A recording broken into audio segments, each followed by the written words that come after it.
is important. This is BMW's golden goose.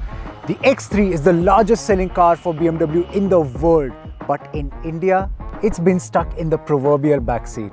It's been overshadowed by its flashier and frankly more desirable rivals, even despite its all-round chops. See, in a country where luxury is less about utility and more about emotional appeal and flexing, the X3 has always been the sensible sibling. Great at everything, dazzling at nothing. And here in India, if somebody wants to spend 75.8 lakh rupees on their new car, that's what this costs, they want something special. Something the X3 has never been before.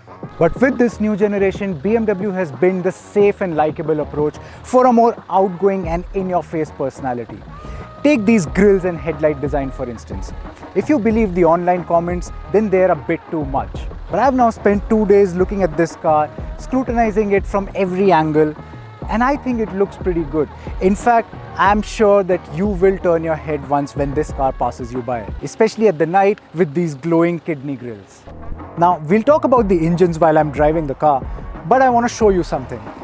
That is the end of the engine, and this is where the grills are. The distance is the entire length of my arm. That's how big this entire front end is now. And the side profile becomes sensible again with these proportionate window lines, these new 19-inch alloy wheels, and these flush door handles that help in aerodynamic efficiency. This is now the tallest, widest, and longest car in its segment. But observe, this is a slight sloping roofline which merges into an XM-inspired rear profile. While the front screams bold, the rear is simple, clean, uncluttered. In fact, it is my favorite aspect of this car's design. The boot has a 570 liters of space, and you can increase it further when you lay these seats down. Except I don't have any buttons to do that here, so I have to lean in here and fold those seats down. Not the kind of thing you want to do in your 75 lakh rupee car. But it's the inside where the largest amount of changes have been made. Nothing has been carried forward from the previous generation.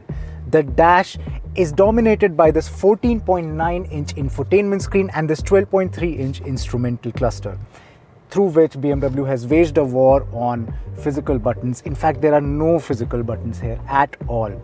Even for small things like AC controls, you have to go into the screen. And in fact, look at this. If I want to change certain light settings like turn off the auto high beam assist, I have to press this button and go into the screen. Same for the drive modes as well.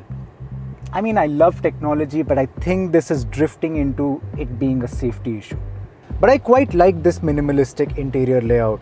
It not only looks good, it also means that you can just in time forget about it and focus on the driving, which we will talk about shortly. But before that, I want to focus your attention here on the ambient light. I think this is the best solution of ambient light that BMW has got since the time they introduced the light bar concept. I mean, just look at these shots in the night.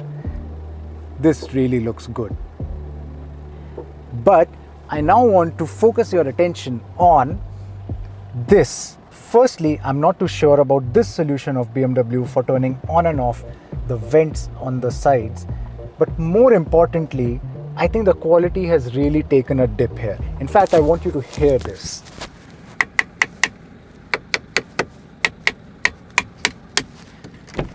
And even this.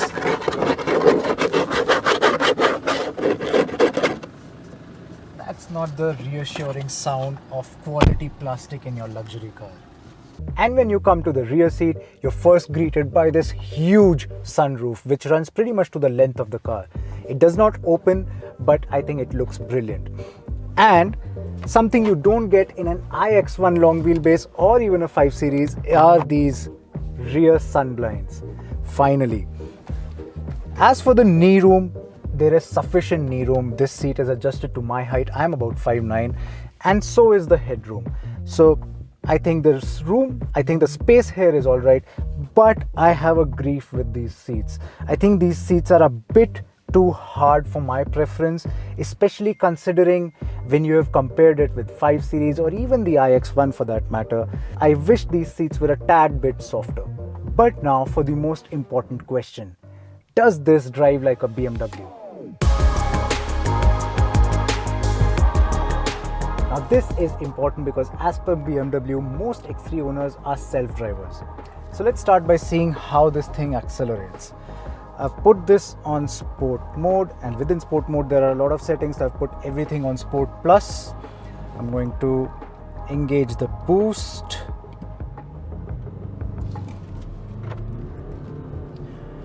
Okay, so we are driving this 2-liter diesel inline 4-cylinder engine, which has a claimed 0 to 100 of 7.7 seconds. I have done it in 6.9 seconds. Why is BMW so modest about their figures? But regardless of that, this car produces 193 bhp and 400 Newton meters of torque. And even with all this acceleration, it doesn't really feel so special. Maybe it's just because this car is too big, it's too heavy. Although this is a 0 to 100 time that you expect out of a car of this price range, of this type. And in fact, there is another engine on offer with this car, which is the 2-liter petrol engine, which produces 187 bhp and 310 Newton meters of torque. And it's not really my favorite engine in other BMWs as well, especially not when it's going to be in this extremely heavy car. And neither is really this 20D engine as well. It sounds a bit gruff when you pull it hard. It doesn't pull cleanly. It's not what you would call an enthusiastic BMW engine, but it is a very efficient and very good cruiser, as I would say.